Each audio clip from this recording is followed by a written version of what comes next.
This video will show you how to replace the alternator on a Cadillac CTS with a 3.6-liter engine. This will be located along the passenger side front of your engine.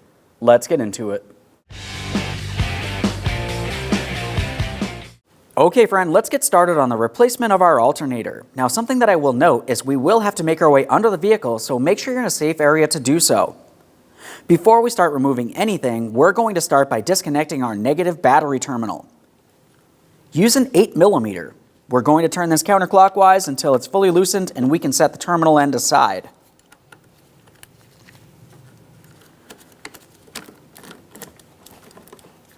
There we are, it's making no contact. Let's continue on to removing the engine cover next.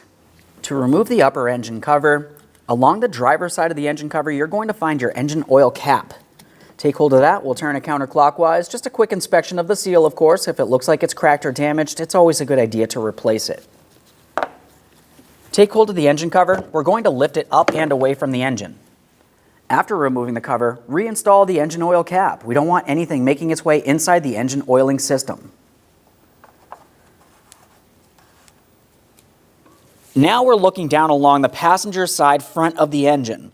In this area, this is where we can see our alternator and our serpentine belt.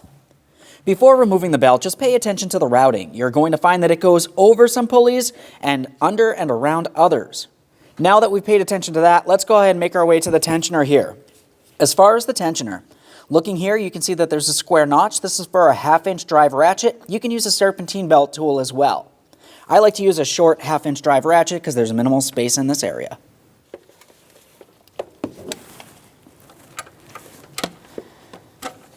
Once I have that in place, I'm going to be turning this clockwise, releasing tension from the belt. Now we can slide it off of pretty much any one of the pulleys. I'm right next to the alternator, so I'll slide it off of there.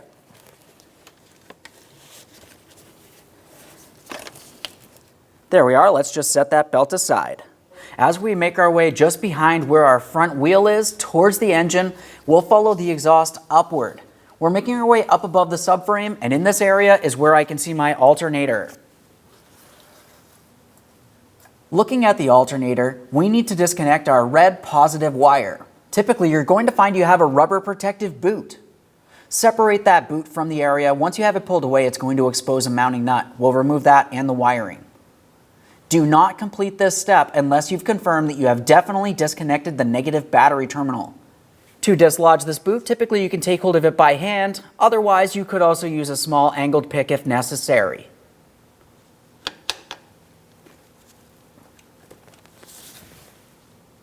There's our mounting nut. We'll be using a 10mm for this mounting nut.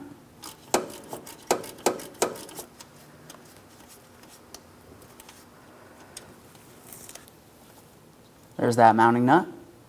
Let's take hold of the wire, we'll slide it out of place.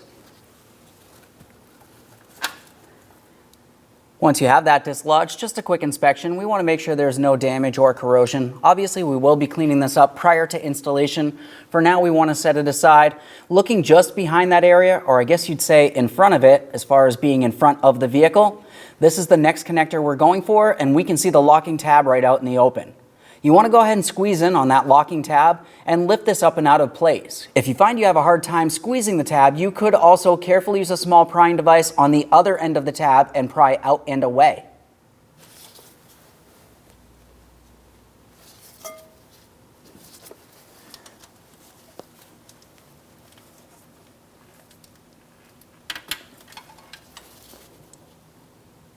A quick inspection of that. I don't see any corrosion. Now, as we stay down along the bottom area here, we can see two pieces of hardware holding our alternator in place. We're using a 15mm for each of these.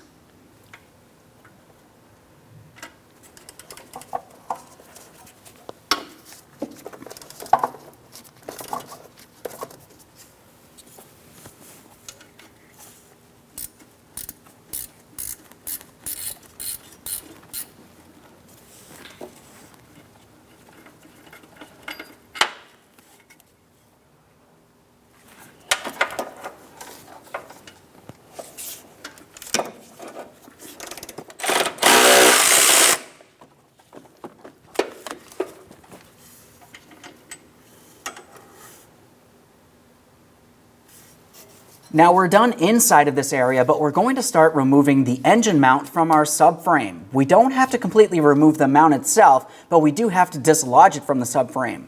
Inside of this port, you're going to find that you have a 21mm mounting nut. Let's remove that mounting nut. After that, we're going over towards the other side of the vehicle in the exact same spot to remove the lower engine mount nut there as well.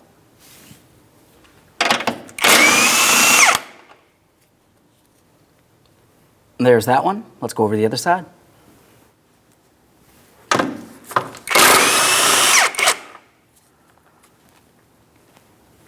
Now, once we make our way out from under the vehicle, we are going to have to apply support and gently lift up on the engine and drivetrain system.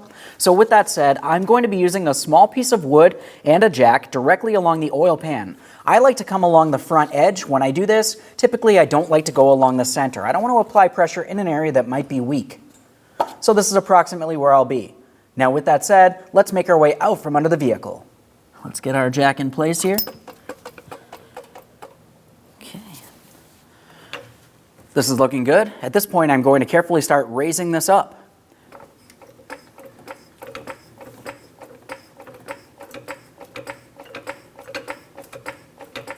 Okay, that looks good.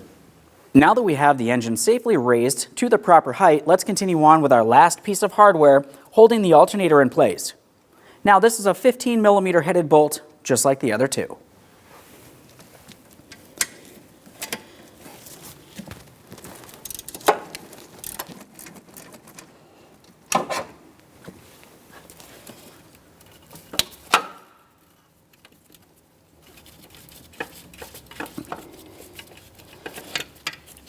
Perfect.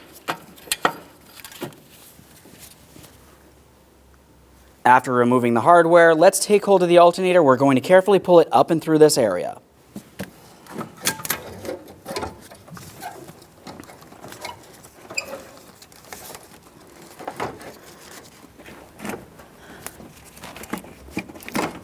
There it is, friend.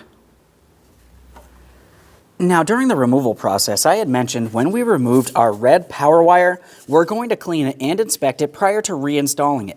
Now's the time to do so. For this, I'm just using some fine sandpaper. We'll give it a light scuffing and confirm there's no damage or corrosion.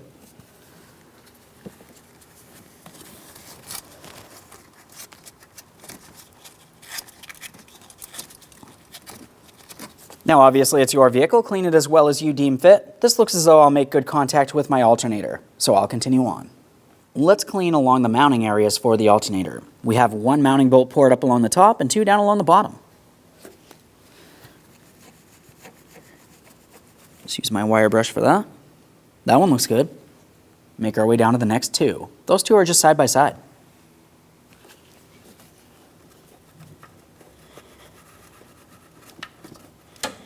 Okay, let's get ready to install the alternator in the vehicle. When it's seated in the vehicle, we want to make sure we have it in the proper orientation. Obviously, bringing it down into position, you can twist it as necessary.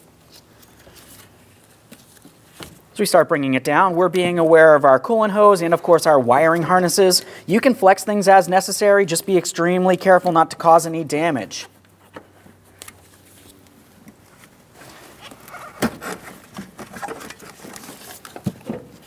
Now we can start getting this in position along the mounting bracket area. Once we have it in position, we're going to start in the upper hardware, then we'll make our way down to the bottom, start in the lower hardware, and start tightening that.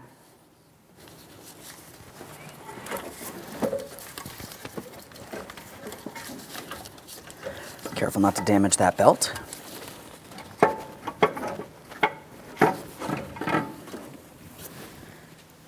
Now we'll continue on with our mounting bolt.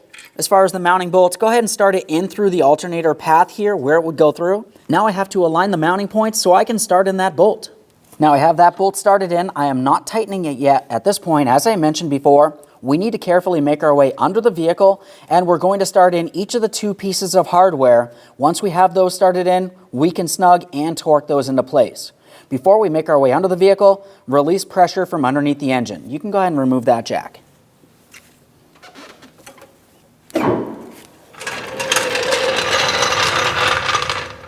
So now as we make our way underneath the vehicle here, we can see where our two mounting bolt ports would be.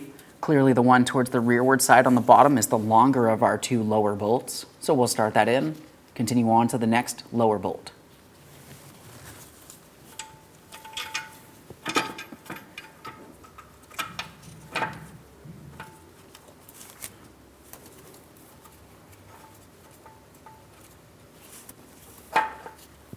That's looking good.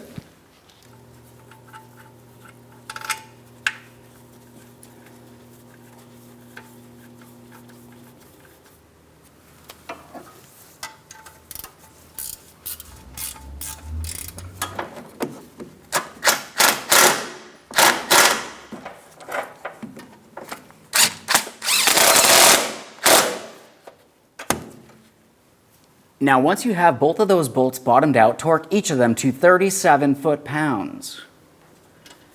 Okay, so I've got it on my torque wrench here.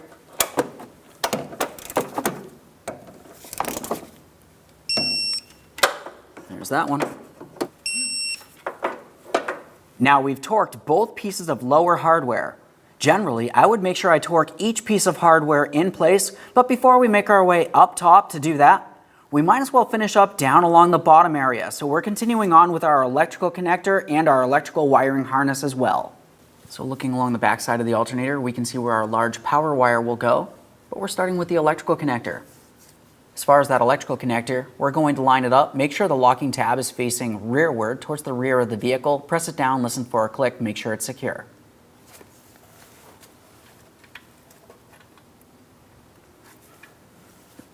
So now I have it rested on there. I have not pressed it down yet. I can see my locking tabs properly aligned. Now I'm just going to continue on pressing it down. We'll listen for a click, and as I mentioned, just make sure it's tight.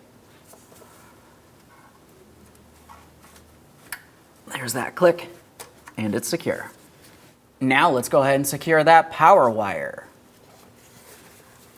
As far as the power wire, we're going to swing it into position here. We'll start on our 10mm mounting nut and snug it up.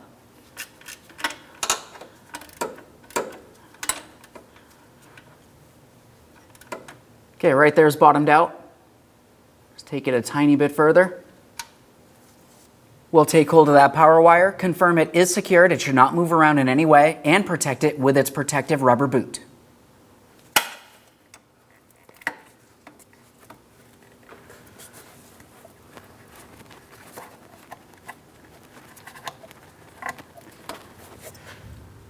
Confirm that you can see no portion of this electrical wiring connector here. Anything that's exposed could potentially ground out, which could potentially cause a fire of some sort. Let's make our way down here. We need to install the lower hardware for our motor mount. We have one for each side of the vehicle.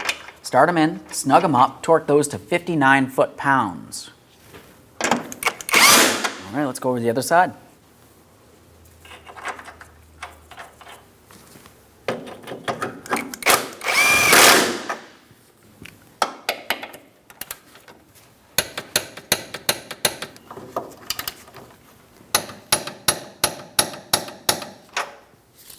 Perfect. Now we're back up top. Let's continue on with that alternator mounting hardware. We have one mounting bolt, 15mm head here.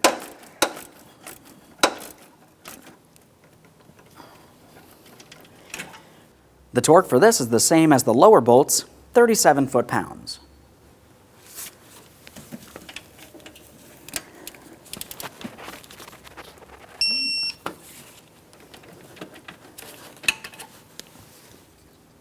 Now it's time to reinstall our serpentine belt. Now during the removal process, I had mentioned to pay attention to the routing. This will go over some pulleys and under others. One thing that we really need to focus on is some of the pulleys will have ribs on them or grooves. We want to make sure that the ribs or the grooves on the belt itself matches up perfectly with each of these. If you're off by even one groove, you're going to cause damage to the belt and potentially other damage. Just pay close attention along the way.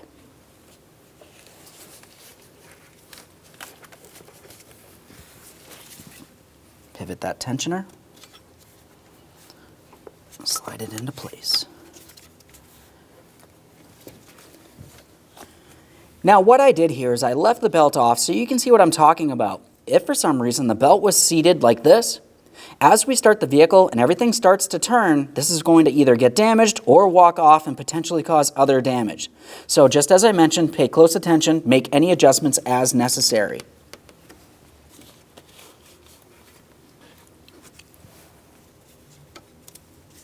Okay, this looks good.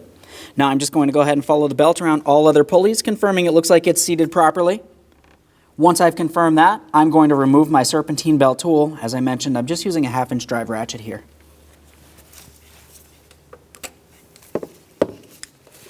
Now it's time for our upper engine cover. Remove your engine oil cap. Now we'll get this in place. As we start bringing it down into the proper placement, you're going to look up along the top of the intake here. We can see that we do have several locating tabs. We have one here, and we also have a couple along the back side of the intake plenum. We'll make sure that everything aligns here. We're also making sure that the cover aligns with the port for our oil fill.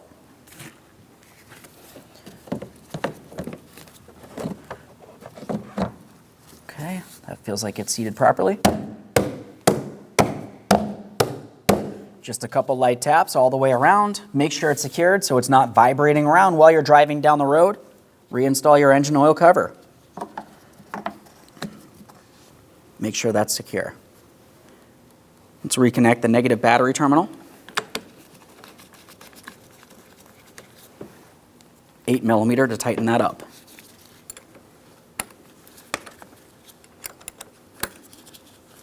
Right there is bottomed out. Take it a little further, make sure it's secured in place. Now the next thing we want to do is go ahead and make our way inside the passenger compartment. You want to start the vehicle, let it run for 5 seconds and turn it right back off. After that, you're coming out here, you're going to triple check the belt, confirming it's seated over each one of the pulleys properly.